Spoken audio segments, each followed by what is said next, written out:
Hey everybody, it's Patrick and Austin from Obscure Reference, and we're doing something a little new today.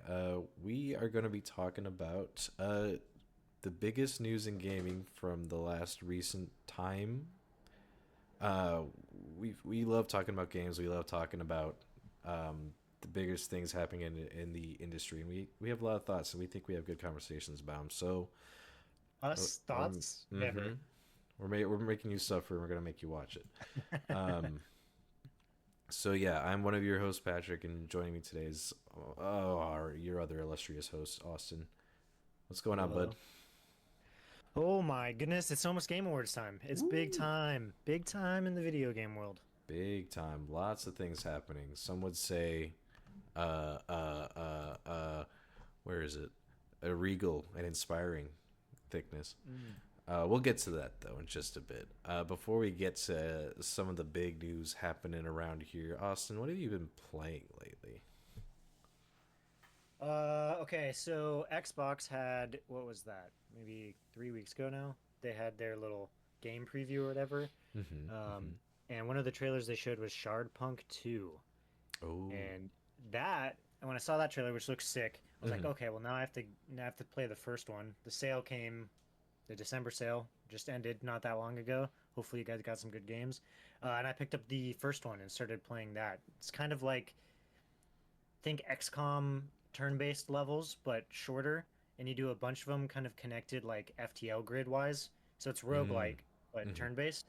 And then you have to manage resources and all that kind of stuff. So uh, basically, perfectly right up my alley. Yeah, it seems very Austin coded. Do you Hmm. think you'll put in as much hours on that as you did in RBI Baseball 2026? Out, Out of the park baseball 26. I Well, was close. considering I put 700 hours into that, I think that's probably unlikely. All right. Not Well, many games that you get that many hours in. well, you know. I mean, that honestly might I would have to think about it, but it's certainly top 10 the most hours I put in a That is something, man. Uh, game.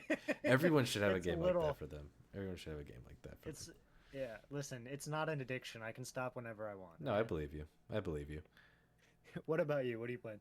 Lately, gosh, it's been a lot of Kirby Air Riders. I'm gonna say it. It's Hmm. that game rules. I know people are we're quick to jump on it and beat up on it, but uh, it's really fun. It, okay, Austin. I know you're not Hmm. a Nintendo gamer. Do you know anything about Kirby Air That's fair. Riders? I'm looking it up now. This is the first I've seen. Okay, perfect. What I It's a see is Kirby riding a plane. yep. That's it. That's it. Uh, it's a one button game on it's a sequel to a GameCube game that came out on the GameCube, as that would imply. But my brothers and I were Mhm. obsessed with it. As all that we would play City Trial all the time. People that know that game mode specifically fucks. It's essentially you on a shitty board. You have to find a machine, which is their cart, and you can get off it and find a better machine, and then you build up your stats by collecting power ups throughout 5 minutes in this city. Then you play a mini game, and whoever wins the whole thing. Um, This is like this weird open world mode they added to Mario Kart. Like it's not on a track that or anything. that's a little different. It's not a track. City Trial's its own thing. Mario Kart's just an open world. There's no like set game mode where you like run around and power up your vehicle. Hmm. But you could theoretically just run around this city with your friends. And my brothers and I put hours and hours into that. This new one, very much the same thing. They added a second button. It used to be just a one button game, where one button, because your machine just goes. So you press like the A button to like charge up and then boost. So you can drift with that. You can also just stop. Okay. It's also how if you pick up or copy an ability because you're Kirby. Like if you picked up a fireball, you could shoot out a fireball with this button. And I know what you're thinking. The break button on the same button you use your weapon on. That seems odd, and it is. It just is. You figure they would use more than the one button, but No, and you figure what 15 years? you, No, 20 years since the last game, and they added a second button just for you to use your ultimate. Uh, hey, they doubled it, all right? 15 they years they did. doubled it. They did. It's like Moore's Law. It really is. But it really feels like what's his face? Oh, I can see his face. The guy that makes Smash Bros. It really feels like this is his. This is so him coded. The menus Mm. look exactly like Smash Bros. There, a lot of the sound fonts feel the same. It's just, it's not a fantastic game, but I love it. It's great. I don't want What to an go on. endorsement.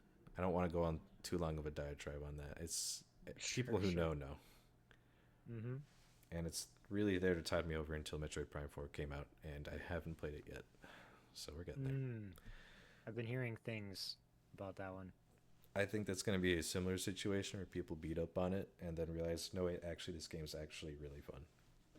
Mm. But not that's not taken away from the downsides that people have with it. Of course, there are some very obvious flaws I can tell, having not played it yet. All right, but we're not here to talk about Metroid Prime 4 because that game's out. We don't care about that. There's no news about Metroid. We're here to talk about the Game Awards. Now, if you didn't catch, we're not going to go through the nominees. We kind of did that yesterday. If you want to go back and catch our stream, it should be under our live tab if you want to look at that on our YouTube channel. We went through all the nominees and picked one for our drafts so that when we live react to the Game Awards next week as a recording, we'll be able to score up and tally some points, see who predicted the bestest. But we're not here to talk about that specifically. We're here to talk about this weird ass statue in the middle of the Mojave Desert. What the fuck is up with this? You see this shit? Yeah, this is an interesting one. So, like, I don't know, maybe beginning of the month, a little earlier, we got coordinates that I think it was Jeff Keighley posted, Mm-hmm. and some dude went out there. It's in the middle of the Mojave Desert, nothing around, and they just built this weird, demonic, animalistic, body red, glow up, weird statue thing, which led off a bunch of speculation. There's lots of it's super intricate and I mean incredible detail. Whoever's game this is for, it's great advertising. But it led to all this speculation about what is this about. So much so that some guys had to come out and start debunking things because people were like, "Oh my gosh, is this the next God of War? Is it Diablo? Mm-hmm. Is this Elder Scrolls?" And all three of those got canned. So a lot of the big ones that everyone thought kind of out the door. No one really knows what this is. I don't. Do you have any strong ideas, Patrick, about what you think it is? No, because my initial thought would have been Diablo, and that's been deconfirmed already. Mm-hmm, mm-hmm. I could have told you it's not Elder Scrolls. We're still a ways off from that, just based on Todd Howard's comments a couple weeks ago.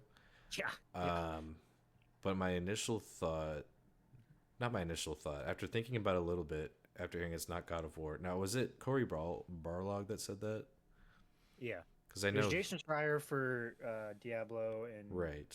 or Elder Scrolls, and it was Corey for God of War. Because yeah, Cory Barlog worked on the first God of War. He's working on a new IP over at Sony Santa Monica, and him saying that makes me think maybe this is his new IP. I forget if we've heard anything about it. I forget if we know if that's sci-fi or not. Because if it is, I doubt it's that. But um, yeah, because then my mind kind of went to Half-Life 3. Um, but the more I thought about that, the more it's like Mm. Valve doesn't need this kind of motion to announce one of the most memed on games of all time. Like they don't need to do this. Right. They don't need to pull this stunt.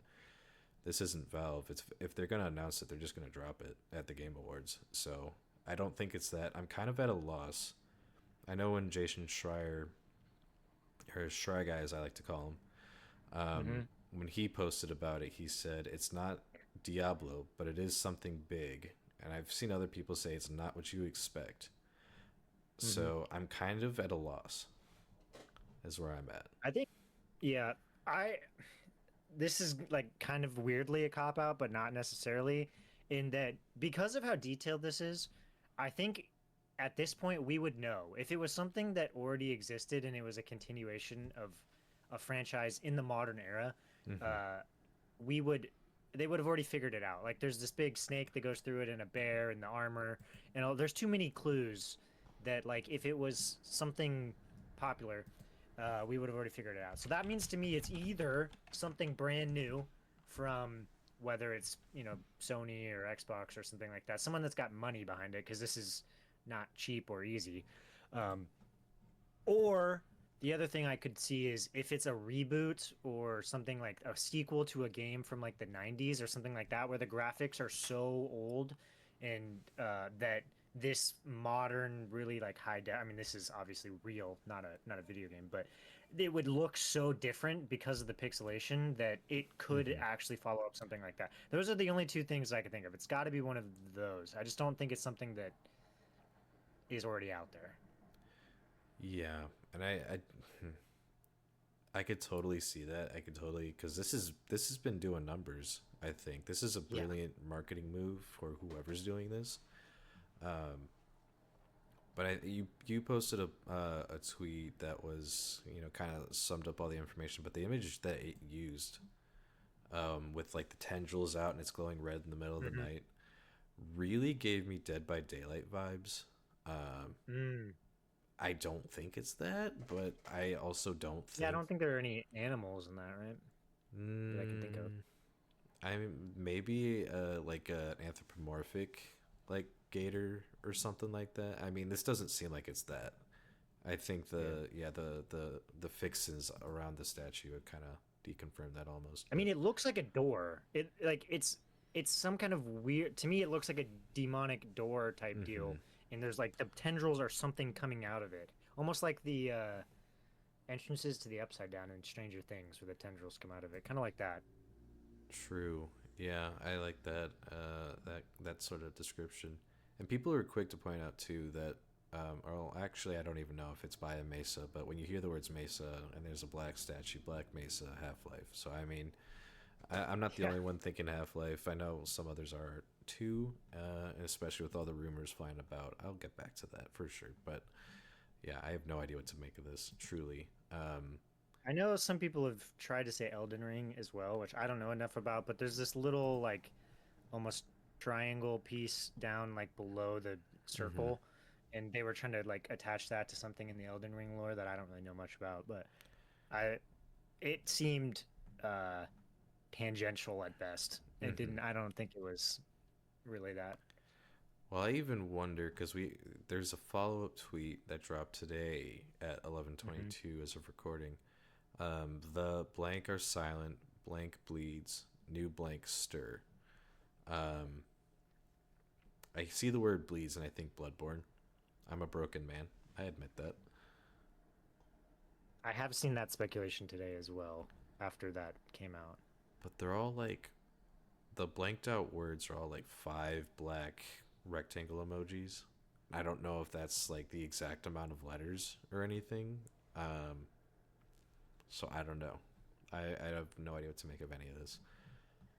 Um, but yeah, I mean, speaking of the Game Awards, is there anything that you are speculating will be there, or I guess what are your hopes are for stuff being presented there, as far as trailers are The concerned?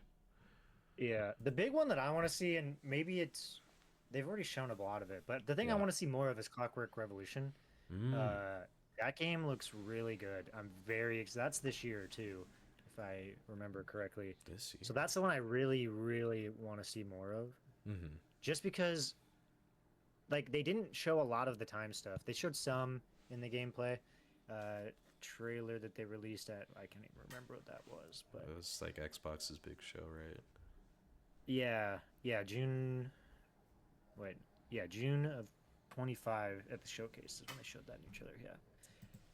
So yeah, that's the one that I really want to see. I also know that Exodus, the Mm-hmm. sci-fi game from the ex Bioware guys, it's already been announced the trailer is going to be there, so I'm very excited Yeah. for that one as well. Those are the two big ones for me, and then Black Flag's got to be there, right? There's no I mean, way it's not. it's like there's so many rumors about it, not necessarily attached to Game Pass, but or Game Pass to the Game Awards, um, but they just keep talking about it, and it's so close to the theoretical time it's going to come out that they got to show it here soon. Yeah, and I want to touch on the Ubisoft thread a little bit too because yeah, I think Black Flag. I think that for sure gets announced here. I Hmm. thought the Prince of Persia: Sands of Time remake was also a lock until one of the people working on the game said, "Sorry to bust your bubble, that's not going to be there," which feels odd Rip. because I think that's also the rumor is slated to be released sometime January or February. I feel like that's a Mm. big miss if you're not going to have it on a stage like this. But They maybe gotta have they're. something soon.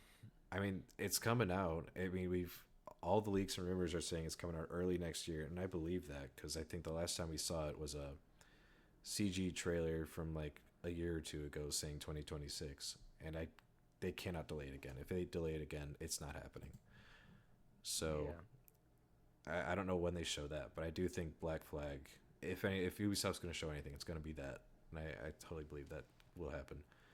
But I also agree with you on Exodus. I think that one from former Bioware devs, I think that one's got my full attention. I think some of the art design on that it feels like a little bit generic sci-fi, but I mean it's former Bioware people. There's good DNA in there, so I'm excited for it.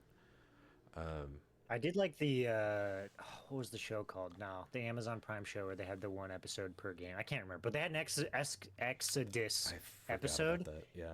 and it was a good episode. I did like that, which got me more hyped than most of the other stuff I've seen. Like the Hmm. Exodus, the last trailer that I can remember, or whatever the way they showed it, seemed like you say a little generic, which concerned me. But the episode uh, gave me more hope. Yeah. I never actually ended up watching that. I need to go back and finish that. Oops.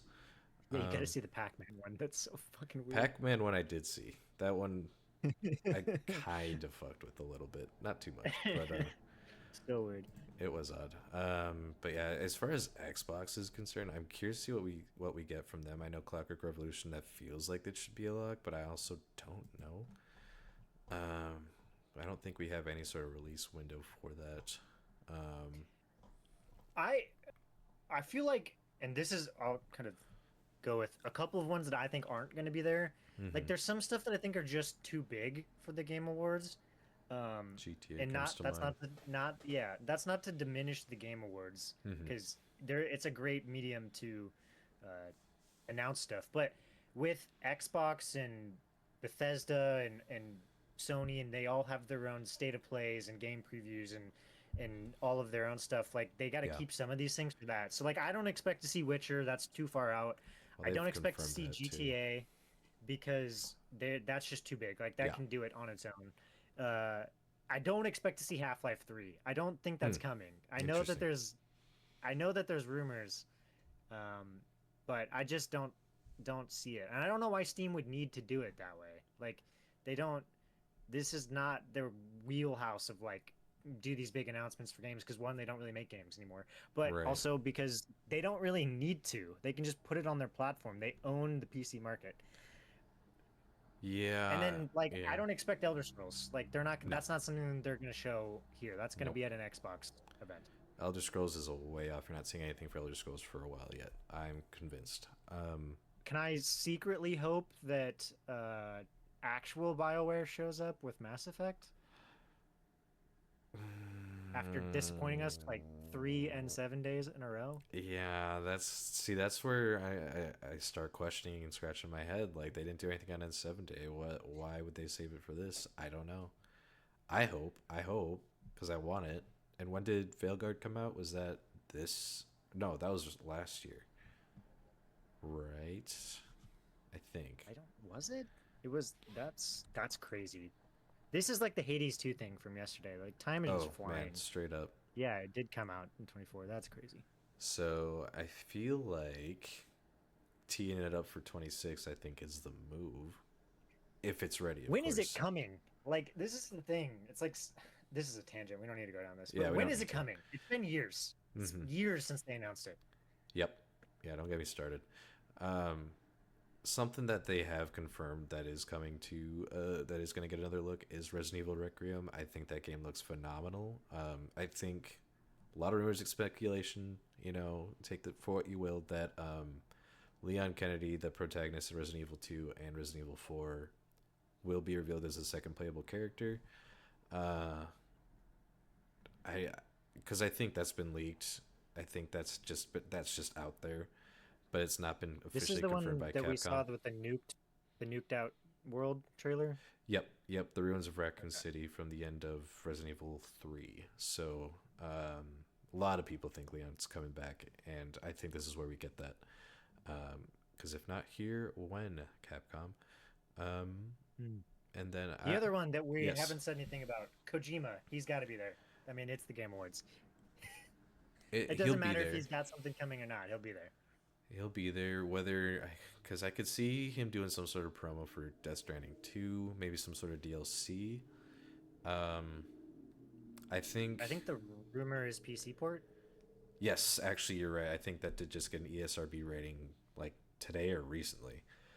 So I think, yeah, I think we see that there. I don't think we get Fizzant. I think there's a chance for OD, but I'm not super convinced on that, truthfully. But uh, Is I'm that the gonna one with Jordan Peele? Jordan Peele's one on OD, but I also think that that's gonna be more of like an anthology thing, where it's like a bunch of different horror creatives work on a bunch of different like episodic games or something. That could be a whole discussion. I don't know if we've got the time for that right now, but And I'm not a horror guy, so right. So yeah, I don't have the knowledge. but I'm gonna push back on the Half Life bit just a little because Mm. I'm not like convinced it's gonna be there. But um, he's in good with Gabe. I think there's a real chance that they would be like, you know what, sure, because you're right. Valve doesn't need this platform. They can just say, hey, Gordon Freeman's back. Get excited. Um, but there's a history with Jeff and Valve, so I think there's a definite chance that it does happen. But again, not convinced it will. So I Um, guess the question there is, are you on board that there's just so many rumors that Half-Life 3 has to exist? Because I I'm think not sure I'm there. I think it exists. I think because I was saying this last year. If you go back and watch our Game Awards predictions, I think I was saying that, and even during the actual show, I was saying it all the time. Like, oh, this is Half Life 3. Because just to like kind of give you all like walk you through where my head's at. There were like people were digging through files for their MOBA that I'm blanking on the name of. I've been thinking about it all Oh. afternoon. I cannot tell you what it's called. But people dug into those files and found stuff for like something called HLX, which people kind of went through and somehow decided that it was Half Life 3. Deadlock. And and the way Half Life Alex ended tease up Half Life 3. And now I haven't played Half Life Alex. I'm not actually that big of a Half Life fan. I own them, I just haven't played them. But everything I hear about the ending of Half Life Alex is like, oh, it sets up it sets up Half Life 3 like perfectly. So I think it's inevitable. I don't know if it happens here though. But I think there's enough smoke here where it's like, yeah, I think there's a fire happening.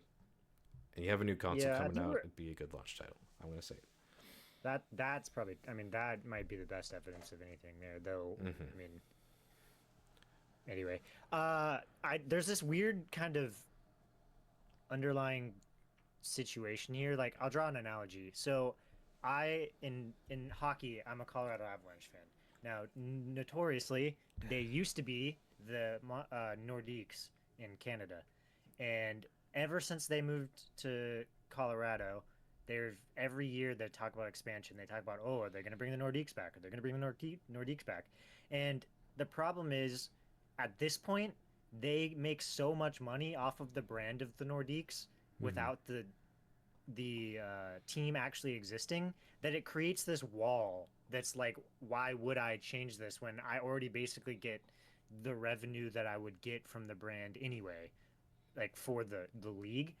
Mm-hmm. And now Steam's not selling, Half-Life 3 based stuff that they're making revenue off of. But because Half-Life 3 is so built into like the bedrock of the way that people talk about video games, the existence of it takes that away, which means there is a level of barrier to like actually putting that video game out. Doesn't mean they're not going to do it, like they probably will, but I do think that that might be part of the reason why it doesn't exist. It's like at some point it grows so large in the Mm-hmm. idea that it doesn't matter what you do, it's not going to meet that, and it might actually just hurt your uh, persona as Steam a little bit. Yeah, I mean, you kind of see that a little bit with the reaction to Metroid Prime 4. Like, I think that's a game that's been built up since, I mean, it's been almost 20 years since Metroid Prime 3. Um, and that's a game that was announced back in 2017, 2018. Uh, and it's out now, and people are, having a strong reaction to it, having an 82 or 3 or 1 on Metacritic, acting like that's a bad score. I just Mm-hmm. think there's like such a high bar that I think fans of Half Life have set for Half Life 3 that if it does happen, and Yeah. that it'll be hard for it to meet. But I also feel like it's also a bar that Valve has set for themselves too. When you look at like how they talk about the Steam Deck too, they're like, well, we're not going to do that until we have the tech to make sure it's like a definitively better product than the Steam Deck 1. So I think the attitude at Valve is always to be, like push stuff. Like, Half Life Alex was like really push things as far as VR was concerned. So I think that if they're gonna try, they'll do it when they're ready. It's just a matter of is it now, you know. Mm-hmm. I think it's sooner rather than later, but yeah, again, that's a lot of speculation. I mean, by that argument, I'd say I don't like. This is kind of a weird area, but how much have things changed in like the last 5 years in terms of hardware or capabilities or anything Hmm. like that?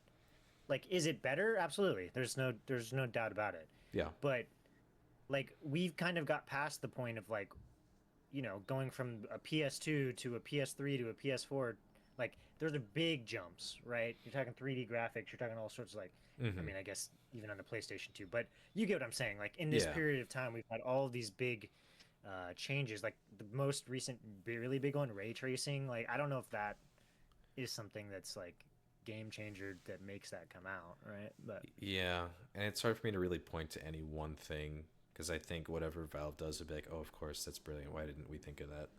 right. Because I mean, you look at Portal, like I would never be able to come up with that, but they did it, and it works pretty much flawlessly. Uh, so I don't know. All I know is it'll be something physics based because that's just Half Life, and that's all I'll say. So I feel like I can say safely. Hmm. Um, but yeah, speaking back, getting back to the Game Awards proper, something that's been confirmed is not going to be there is The Witcher 4. Which brings us to our next story. That was a rough tangent. I apologize, folks. Um, He's new to the game. yeah, we're struggling. So not struggling. We're working on it. We're figuring out the kinks. But this story dropped not too long ago. This CD Projekt still plans to launch all 3 games in the new Ciri fronted Witcher trilogy within a 6-year period. Um, Now, Austin, you were the one that really, because they announced this, they made this claim when they announced this was going to be the first of a new trilogy, and this is a Mm. recent reaffirmation of this. And you had a reaction to this. I I just that so I did some research. I went back and I looked at trilogies. So UE5, which they're building it on, and they've been saying like the reason they can do 3 games in 6 years is because of the advancements Mm-hmm. of UE5.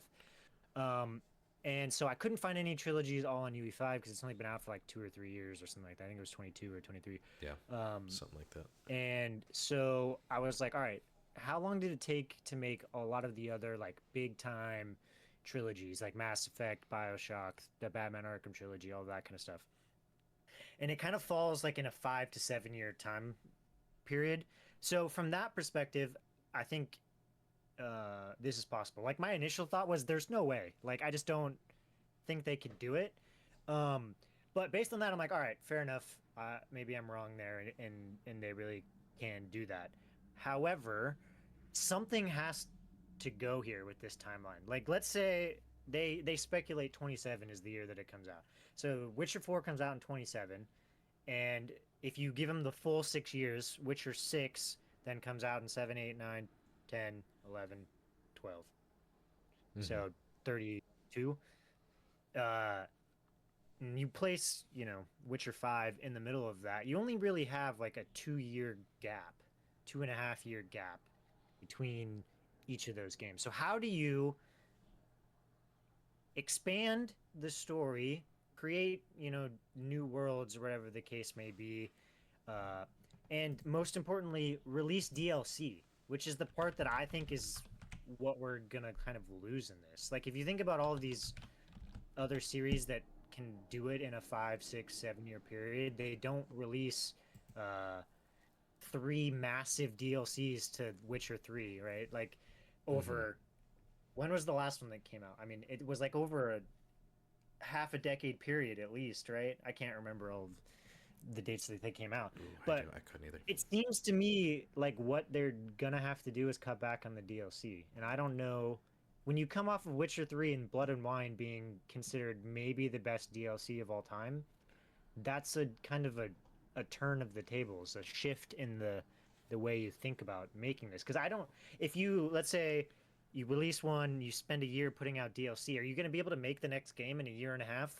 or 2 years if you say like marketing at the end of the DLC period? And Mm-hmm. how much DLC can you put out in that time? One DLC, like, Maybe or two. like one big one, right? Yeah. On the level of what CD Projekt Red does. And Right. when you step back to CDPR as a whole, they want to release 4 games in a 6 year period with 2 development studios. They want to release all three of these Witcher's games, and they want to release Cyberpunk 2. They're also gonna, the rumor is the Witcher 1 remake, Mm-hmm. but or not rumor, that's been announced, That's but announced. Yeah. that's being done by a semi third party or mostly third party company, so that doesn't get in the way. But 4 games in 6 years is a lot for only Mm-hmm. 2 teams. I mean, CPUR is, one of the big best studios in the world, so it's possible. I just feel like something has to give here. You're not going to get everything with this timeline. Yeah. Yeah. I totally agree. I think six is very ambitious. I think you claiming that UE5 is going to make things easy when I think a lot of different studios have claimed that it's actually really hard to work with is is a claim that has been made.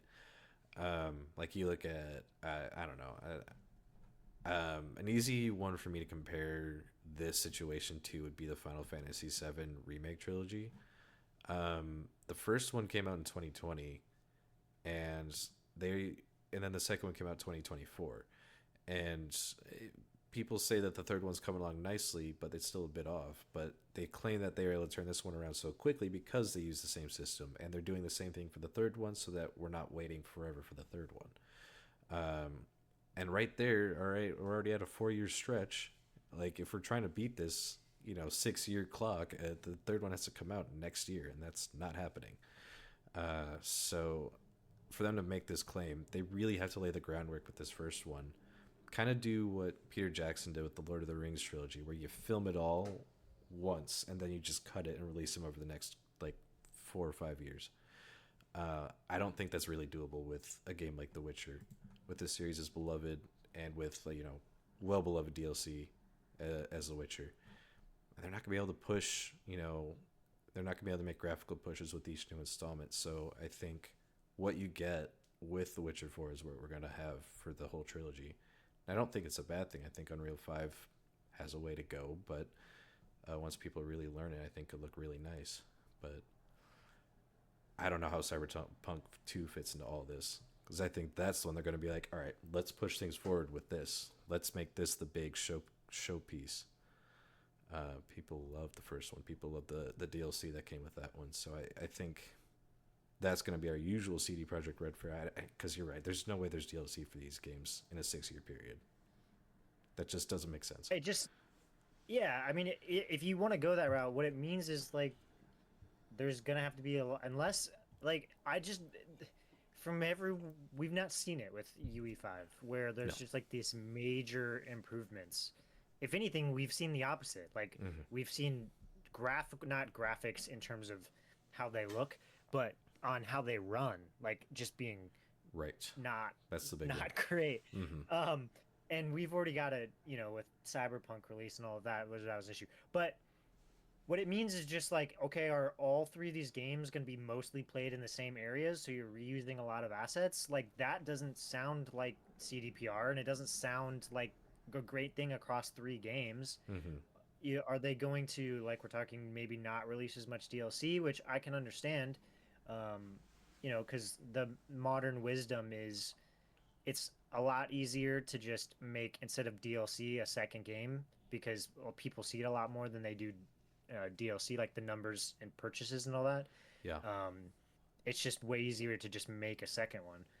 So maybe they go that route, but then you're like, man, this studio that's known for like Phantom Liberty's also got to be on the like probably a top 10 list of best DLC of all time. So Yeah. like two of the best DLC ever, and they're gonna have to scale that back because they want to release all of these games that quickly.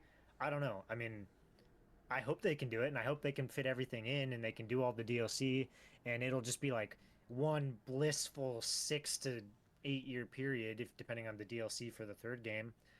But Hmm.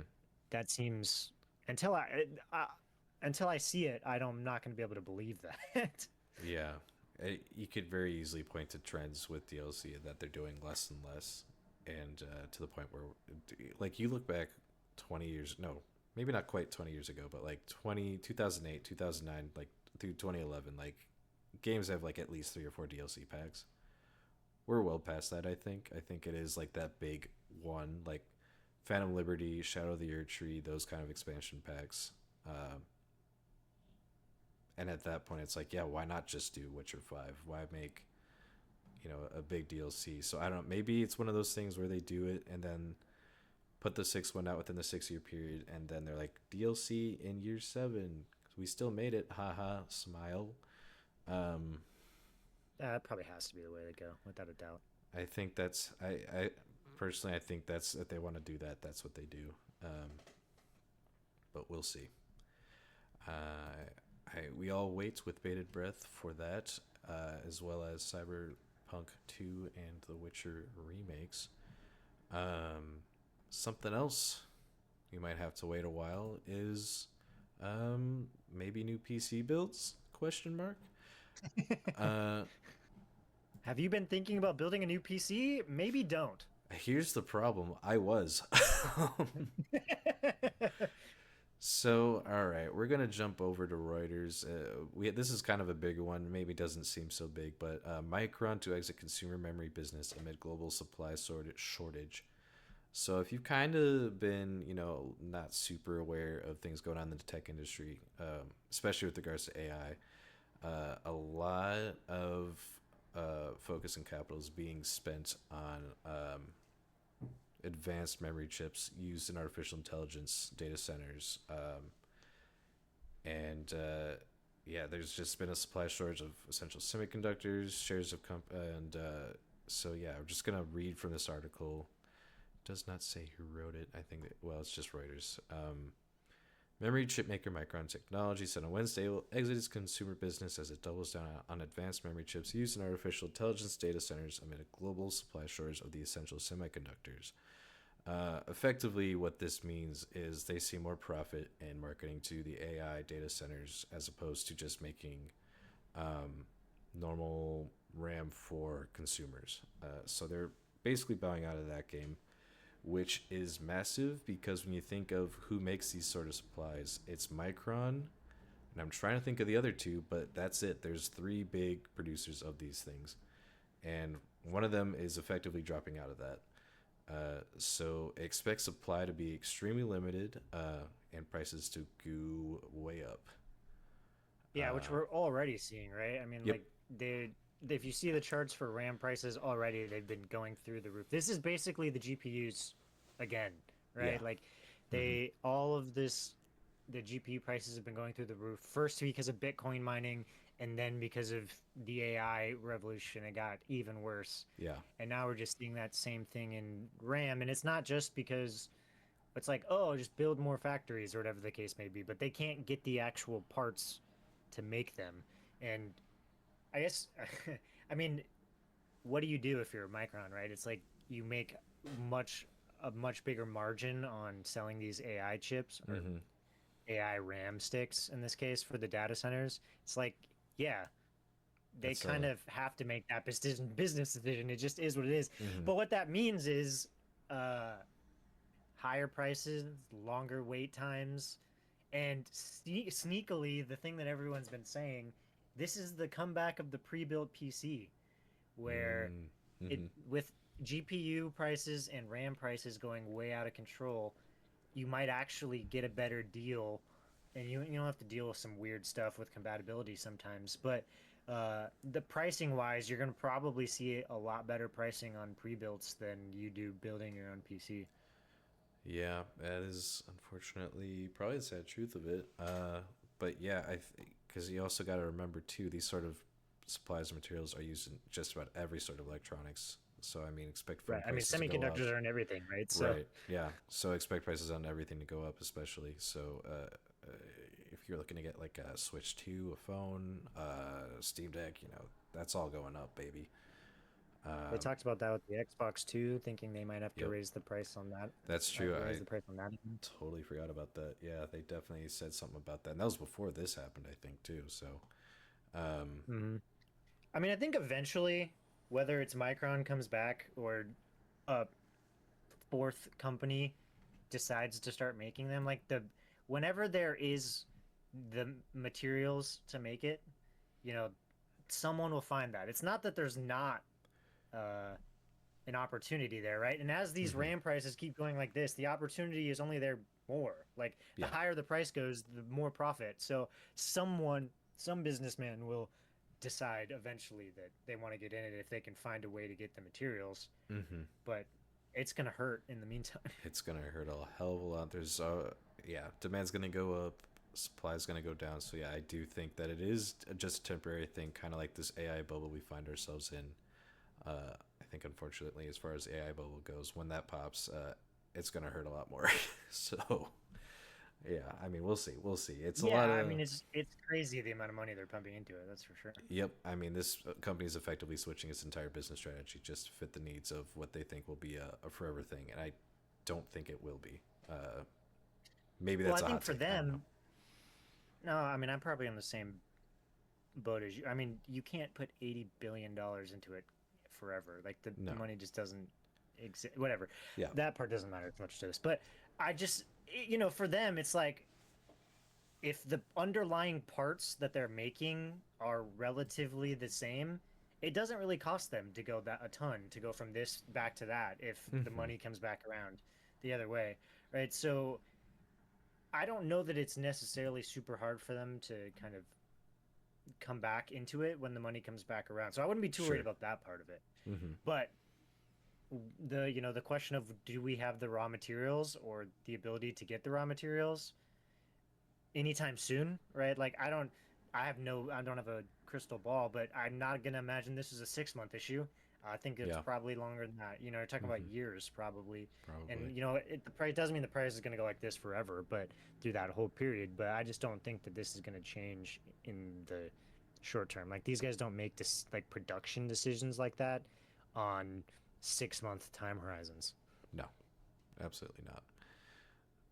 So, yeah, just wanted to make everyone aware of So yeah, that. maybe try and get in now before things probably just continue to cost more. Hmm. Yeah, because listen, it might be expensive now. It's only going up. So, bye, bye, bye. um, yeah, I'm trying to think of a good segue to this next story. Um, hold on, I got it. I got it. Just Hmm. let Hmm. me think on this. Um, I speaking of segues, our fourth Hmm. story. um, all right, so we're gonna be talking about Tomb Raider. We're gonna pull from Lex Briscuso over at IGN, Imagine Games Network. I think that stands for. It doesn't matter. Tomb Raider. It's a new game I came up with. Tomb Raider. Yep. It's where Laura Croft steals all the RAM back. Tomb Raider Amazon TV show There will you go. reinvent the franchise on a massive scale. Uh, so, in case you're not aware, the live action Tomb Raider Amazon series starring Sophie Turner, being written. What is it? Oh, she's a showrunner. Phoebe Waller-Bridge, who is a star and writer of Fleabag, which is a well-loved show. Is under production over at Story Kitchen, a production company dedicated to video game adaptations and film. They've got their hands full. They've got a lot of projects. Just like do a little rabbit hole dive. You'll be surprised at what movies they're making for whatever reason. But according to their website, the new Tomb Raider series will reinvent the franchise on a massive scale and will interconnect live-action television series and video games into a unified storytelling universe. And that's pretty much the bulk of the story. The rest is pretty much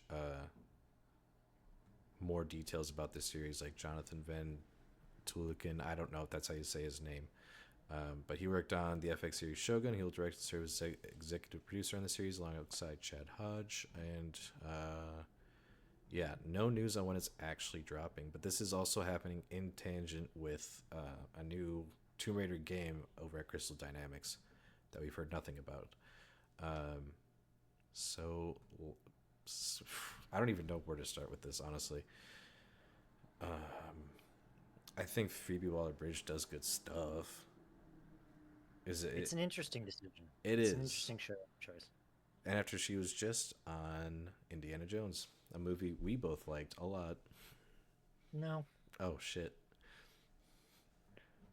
Have you seen some of the set? No, it wasn't a set picture. I think it was a social post from Sophie Turner. Just like hulked the fuck out. For Tomb Raider or for something else? No, it was for Tomb Raider. Yeah, I have not. I forget when it dropped. It was a couple months ago, but it was like, whoa, you are taking this seriously. No, it seems like she's excited for it, which doesn't necessarily mean anything, but sure. I mean, I'm sure she was excited to be in the X-Men universe too, and not by that last movie. Yeah, no. I think the interesting thing with this one is just this whole idea that they're gonna have, a unified storytelling universe, as they say. Mm-hmm. Like we were talking about earlier, Star Trek does this where they've got shows, they've got movies, they've got Star Trek Online, they've got books, and in theory, they're all in the same canon. Yeah. And trying to mesh those two things together, like Crystal Dynamics making a game, if it's not just a recreation of the show, but still living in the same universe, like how is that going to work? And is this something that's going to be done more in the future? Like, I mean, Tomb Raider is not the only one, right? I mean, Fallout exists. They have the TV show, right? Yeah. Which technically is in the same canon according to the big man himself. I do believe. Though I think Fallout fans would maybe have qualms with that. Well, we'll see where season 2 goes. That might be the deciding factor. Yeah, we're almost there. It's like 10 days away? Weeks away, yeah. 8 days away, something like that. Yeah. So yeah, I'm just intrigued by the concept of, as long as they're not just recreating the TV show and the video game, how do you mesh these two things together, and what does that look like from a creative perspective? Because, I don't know that Phoebe Waller-Bridge has any video game creation experience. They need like Warhammer guys in, because from what I understand from the way like that's all handled, like they've kind of got that thing on lock in terms of getting all of those worlds to coexist. But that's like universe level stuff, right? Rather than yeah. Well, I see this and seeing coexisting storylines set in the same universe. It feels a lot like James Gunn's initial idea for his DC universe. So sure. He initially said something very similar to this, where they're like, yeah, we're gonna have the same actor playing the same characters in live action, in animated form, and on video games. And it's like, brother, you don't know how video game production works, because there's no way you'll be able to line that up in any sort of reasonable time. By the time, like, you're not gonna be able to put out a Superman game between when you start filming Superman 1 and then put out Superman 2. Like, you might be able to fit a game in between then, but you're not gonna be able to plan for that, really. And I think this is a different sort of situation because superhero movies have such a tight pipeline and have to be sequenced in just the way that they want that overall story to be told. I think the DCU is a little more flexible with that, just based on how they're describing it. Um, Throw that all away because I don't think that necessarily applies to Tomb Raider. I think you can do the main story across this Amazon show and then do like a fun little spin-off where it's like her and her butler like lost in a cave or something. I don't fucking know. Um, Yeah. but you could do like a mini side adventure. I think there's room for that, especially in a world like Tomb Raider. So Yeah, and I think that's probably what it is. I mean, that's the easy way, right? The easy mhm. way is, oh, it's like 5 years, 10 years before the Yeah, things that are on the you TV could do show, that or too. reversed, Yeah. or whatever. There's a plane crash and there's like some weird side adventure that goes on. But is that probably what happens? Yes. It would be more interesting if it wasn't that, though. Like, is there a way that you can really interconnect these things like along the same storyline? I don't know. That's where you could really innovate something here. Hmm. Is Amazon, is Story Kitchen, are any of them, is Crystal Dynamics really looking to try that? I don't know. They seem to be suggesting it, but it also is a lot of marketing words, right? Like Yeah. like I said, it probably ends up like, oh, 5 years prior or 5 years after or whatever, which is cool. I mean, Crystal Dynamics and the Tomb Raider games, the trilogy, those games are great. All right, well, maybe that's a little strong. Well, They are they pretty exist. good. Uh, and so getting another one of those is cool. I'm hoping to see some new tech, some new ideas, some new thoughts on trying to do this interconnected world because it's something that every all of these uh, brands are trying to do. Hmm. Yeah. Yep. And I think it is kind of a lot of marketing speak, as you say, because again, how do you make this work in any sort of meaningful way that isn't side adventure?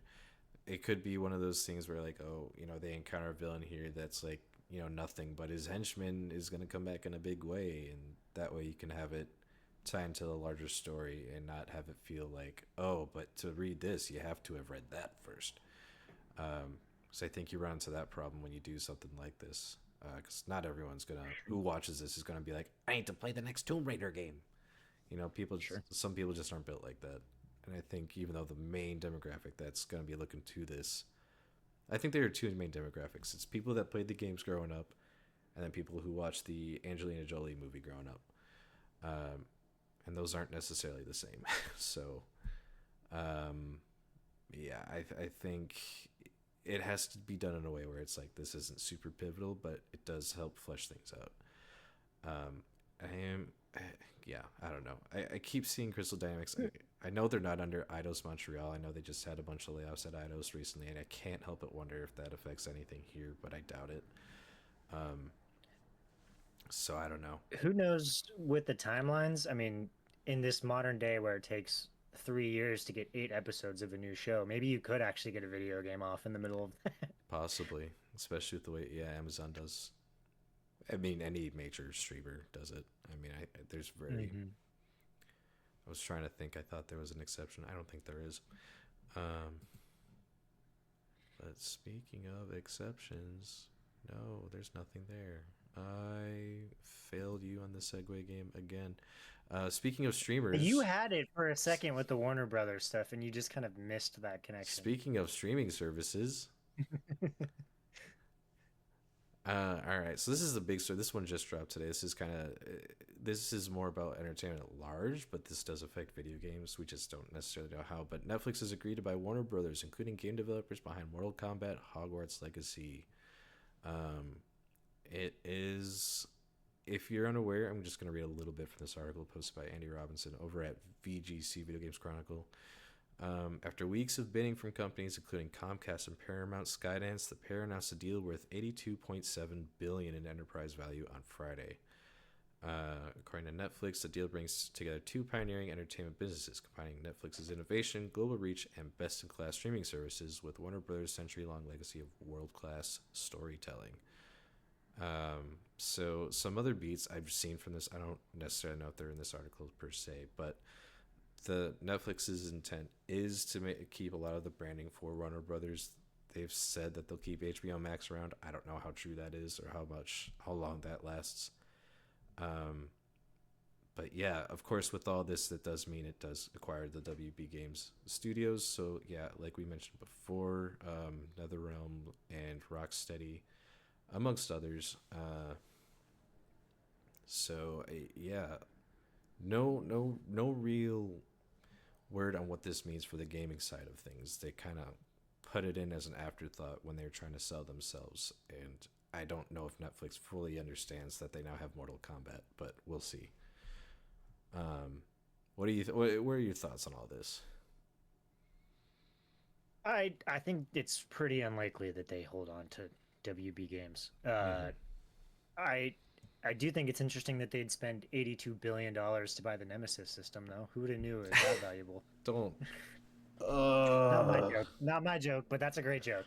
It's Get, great and it uh, hurts. I mean, Netflix does have video games in the portfolio. They have the a prior VP of Epic runs their games department, whatever you want to call it. But they buy games like Into the Breach that they can put on like almost any platform. Like it goes on your phone, it can go on not necessarily on your TV, but it can go on your computer, it can go on your console. So the stuff that WB Games make, like Hogwarts Legacy, you can't play on a phone.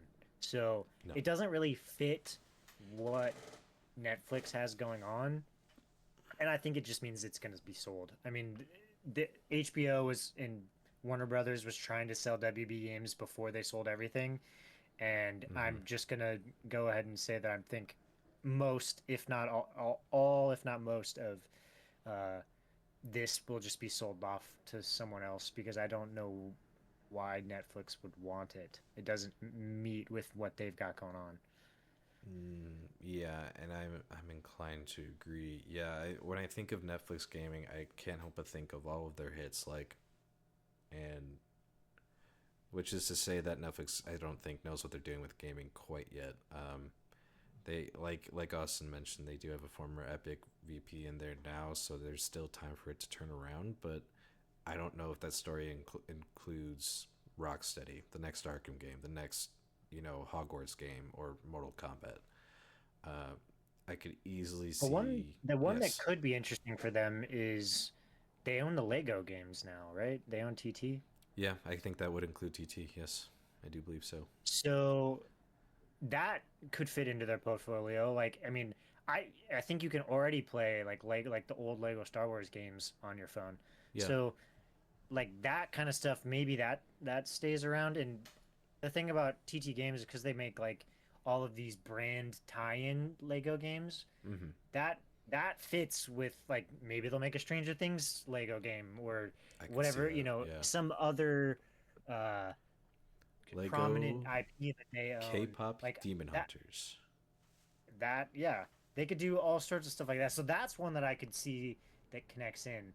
Uh, Oh, wait, Austin. you know, mm. Lego Squid Game.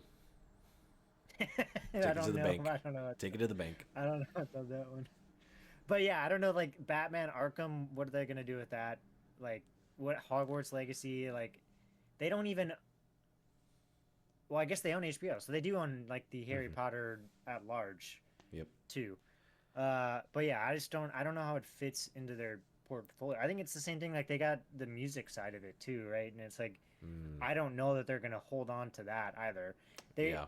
From what I understand, a lot of it is like debt financing. They didn't Hmm. uh, do it in straight cash. Yeah. So if they sell those off, they can pay down that debt, right? I don't know that they're not going to get $80 billion. I don't think, um, but selling those off and getting something in return, I think helps them in this scenario, and they get to keep the stuff that they want, which is stuff like Harry Potter. And I don't Yeah. know if they're going to keep the HBO brand around, but DC, the movies, Mm-hmm. all of that kind of stuff, like that's what they bought this for. No, straight up. I think you buy this for the movie brands and, and the brands that come with that, like Game of Thrones, Batman, DC at large, not just Batman. Hmm. But yeah, that's what this is for mainly. I think Gosh, it feels so weird to say, but like I don't. I think they do. They're like, well, we don't need Rocksteady. We just want Batman. Um, so I think as far as Rocksteady or Avalanche are concerned, I think there's a world where those get sold off or just straight up closed down just because we can make a Harry Potter game, we can make our own Batman game, we could have TT do it because you're right, I can totally see them hold on to TT. But NetherRealm feels like it's a little bit more nebulous because like Mortal Kombat's recognizable, but is it like the franchise that it was in the 90s? I don't know. Mm-hmm. So I hesitate with that, but eh, yeah. I mean, it feels to me like, I mean, couldn't you imagine like, well, a couple of things. One, if Netflix had a plan for the game side, Mm-hmm. I think they would have announced it with the purchase. They would have said like, we're Right. doing all this stuff with the movies, and this is what we're doing with DC, and this is what we're doing with the games, and they didn't do that. So it's not core to anything that they want to do based off that, in my opinion. But Sure. also, I mean, couldn't you see Microsoft coming in and being like, yes, I will buy Rocksteady. I will buy NetherRealm. I will buy what do you know what I mean? Like Yeah. I can't remember who makes Hogwarts Legacy, but their team. Like I could see one of these big guys who have already been going around buying all of these studios, Avalanche, these are obvious potential purchases.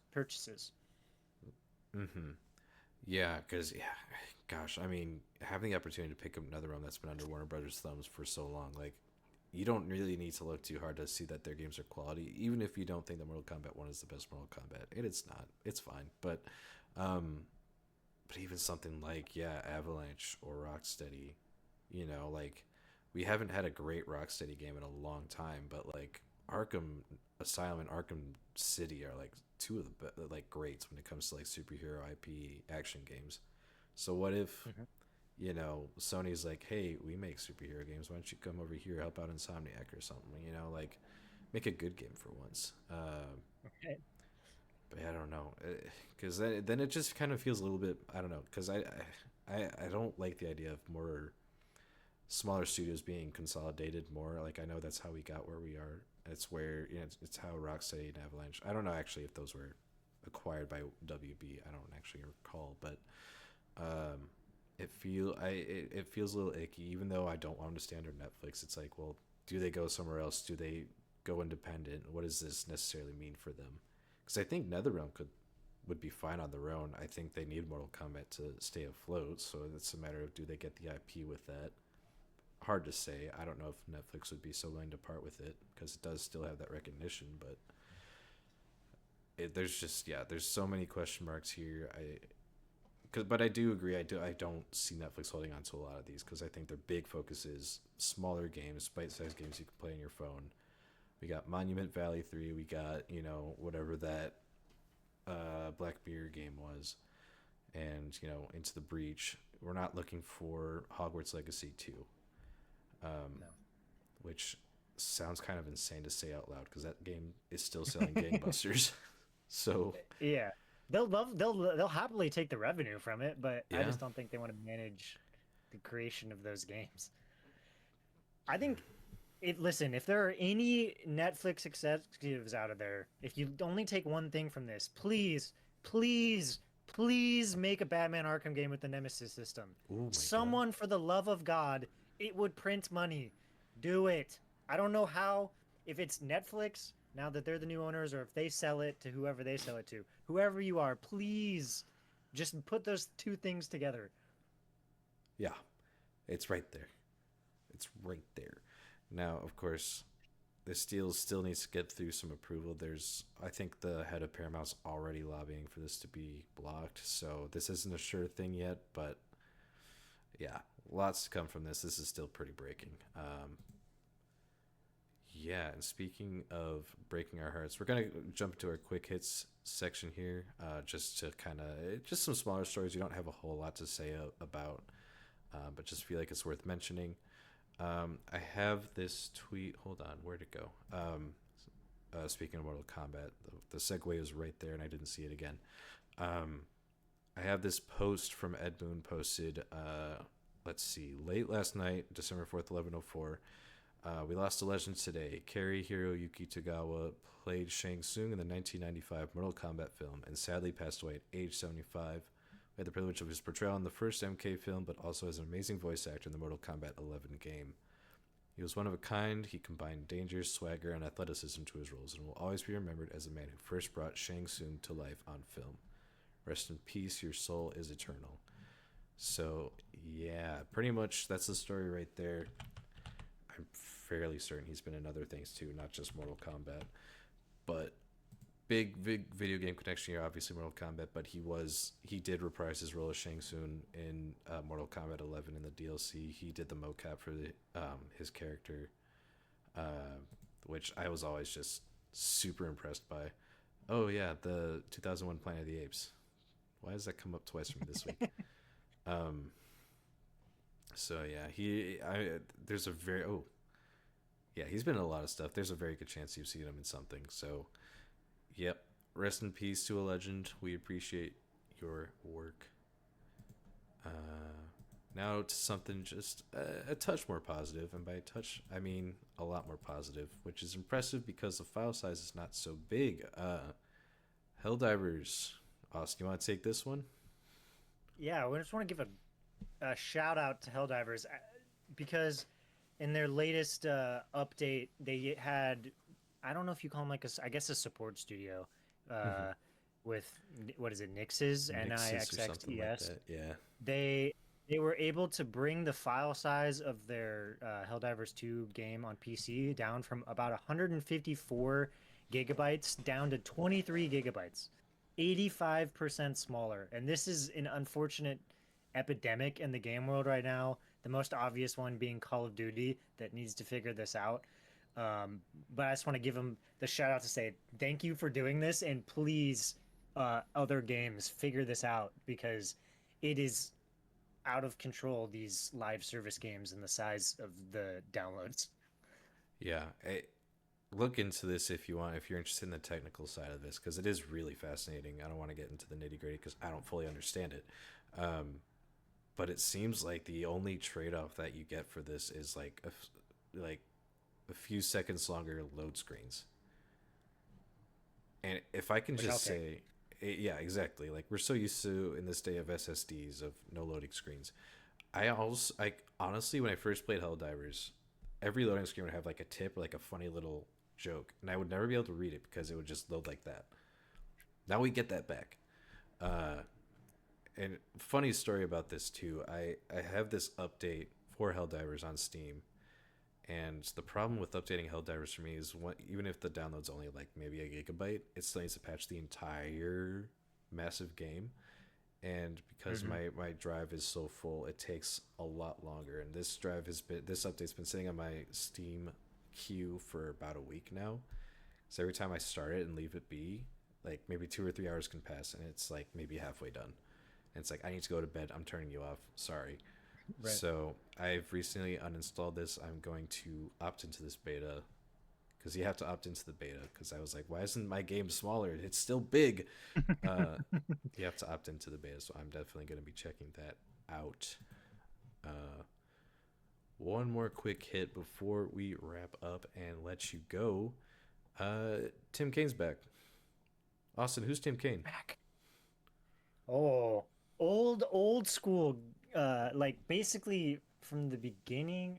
He was around for Fallout way back in the day, like basically from the start of Obsidian.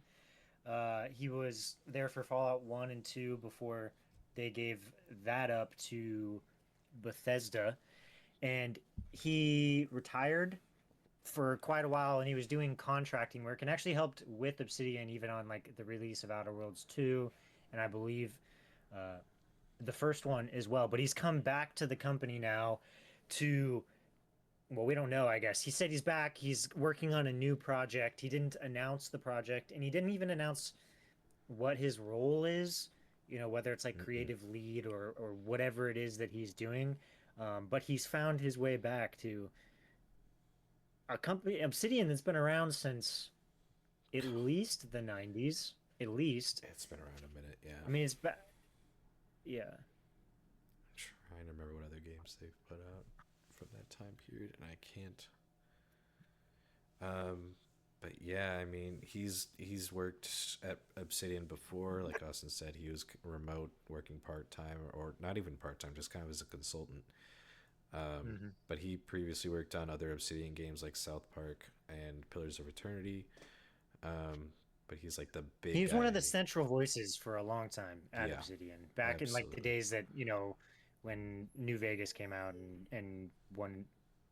I said they were doing 1 and 2, whatever, in New Vegas. Yeah. And he he was, a lot of people have thought that Obsidian has strayed a bit from where it was at before, and maybe with Cain coming back um, on board to do a whole new project, people will be able to see some of that old school Hmm. Obsidian back. Yeah, he what gosh, I want to get his words right because it's kind of funny the way he teases what he's working on. Mm. He says, "I can't talk about the project that I'm working on at Obsidian just because that's covered by NDA. Don't bother guessing. You're not going to guess right. I would probably say that I'm a lot less retired now. So don't bother guessing. Just don't bother." And he's there in person too, he said, Yes. as you talked about. So he's clearly got a central role. Mm-hmm. One of the big leads behind the original Fallout. Yeah, storied legacy for this guy. Cool to see him back in action. We don't know what it really means yet, so just a cool little thing to end on. Anything else you want to cover? Anything? I guess with Game Awards, it's easy to kind of forget, you know, that that's where most of our excitement is locked onto. But do you have any? Well, I guess do we want to talk about something that we're excited for coming out soon, or do you think we should just wrap her up? Ah, what is coming out soon? I feel like there's so much that I'm actually just blanking on anything. Yeah, sorry to just drop that on you. I apologize. He hit me with it right in the middle. So I can tell you, Yeah, I don't. I'll tell you what I'm looking forward to. Finally trying Metroid Okay. Prime 4, even though it's already out. Of course. Trying to think if there's anything else. Oh, there's DLC for that Avatar game. Yeah, it's like third person and New Game Plus or something like that. I don't know. Yeah, I couldn't tell you. I don't play mid I games. saw one little tiny clip of it on Twitter and I was like, yeah, still not something that I need to play. There was a game. There's like this steampunk third person action game that looks like you're almost like a firebender the way you're using fire to fight and stuff. I'll have to find it. I Hmm. forget what it's called, but I just heard about that today. So I'll throw that out there as well. Let's see here. Oh yeah, look at that. Mio Memories in Orbit. I played 2 minutes of that demo and I was like, that seems neat. That comes out in Mm. January.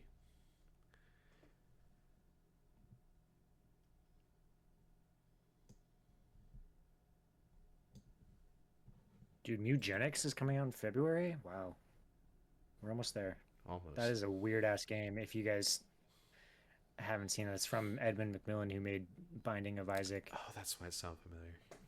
Yep, It's yep. about cat eugenics. It's weird. Yeah. Say less. I'm in. Uh, gosh, but yeah, that's. I think that's all we got for today, unless you have a secret up I your do not. sleeve. I do not. So yeah, thanks for tuning in for our inaugural episode. Is that correct? Is that the right That word sounds for right. this? All right, I we'll believe roll so. with it. For our welcome, or thank you for tuning in. Welcome to the end of the episode. Thank you for tuning in to our inaugural gaming news podcast show, whatever you want to call it. We're still trying to figure out what to call it. As for what's coming next, you can expect to see us reacting to the Game Awards, and I imagine we'll do some sort of post-op show within the next few days after the Game Awards. So expect us back here talking about news and games and stuff. Yep. Our plan will be every other week to put out a episode on the gaming news, and if some big stuff comes up in between, we may do another emergency episode in between. But Yep. expect probably every other week. Likely, I think we were going to record on Mondays, so you'll probably see it on Tuesdays. But this is a special case because we wanted to get this in so that we had an episode before the Game Awards and then one that comes shortly thereafter. Yeah, so of course, if any of that interests you, be sure to hit that like and subscribe buttons, respectively. Leave a comment. What are you looking forward to from the Game Awards? What should we call our show? And what do you think of Sophie Turner as Lara Croft? Just leave your thoughts below. We will read them and absolutely respond to them. Wink. But until next time, thanks for tuning in. Thanks for watching. We appreciate you. Bye bye.